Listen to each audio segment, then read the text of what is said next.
भारतीय राजनीति में इस समय सबसे बड़ा मुद्दा उपराष्ट्रपति चुनाव को लेकर खड़ा हो गया है। बीजेपी के नेतृत्व वाले एनडीए ने तो अपने उम्मीदवार की घोषणा कर दी है और महाराष्ट्र के राज्यपाल सीपी राधाकृष्णन को मैदान में उतार दिया है।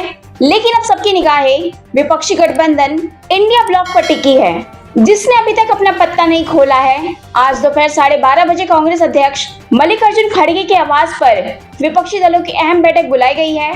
यह बैठक तय करेगी कि इंडिया गठबंधन किस चेहरे को मैदान में उतारेगा।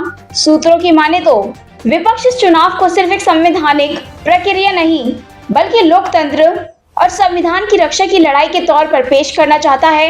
इसी रणनीति के तहत कई नामों पर चर्चा चल रही है। सबसे बड़ा नाम है मल्लस्वामी अन्नादुरई का, जो चंद्रयान-1 मिशन के प्रमुख रहे थे और जिनका नाम भारतीय अंतरिक्ष विज्ञान के गहराई से जुड़ा हुआ है। विपक्ष का मानना है कि अन्नादुरई जैसे वैज्ञानिक का उम्मीदवार बनना बीजेपी के खिलाफ एक मजबूत वैचारिक संदेश देगा। इसके अलावा डीएमके के वरिष्ठ सांसद तिरुचि शिवा का नाम भी चर्चा में है, जो दक्षिण भारत की राजनीति में एक जाना पहचाना चेहरा है। वहीं महात्मा गांधी के परपोते और इतिहासकार तुषार गांधी का नाम भी शुरुआती सूची में शामिल है। विपक्षी रणनीतिकारों को लगता है कि अगर तुषार गांधी मैदान में आते हैं तो यह लड़ाई वैचारिक रूप से और भी तेज हो जाएगी और बीजेपी पर सीधा दबाव बनेगा।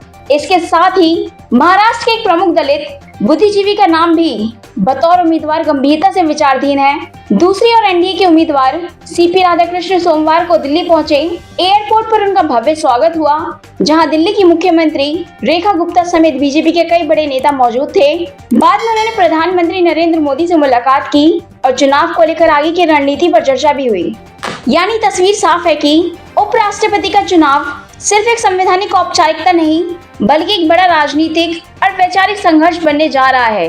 अब सभी की निगाह इस बात पर टिकी है कि विपक्ष किस चेहरे को मैदान में उतारता है और क्या वह एनडीए के मजबूत किले को चुनौती दे पाएंगे।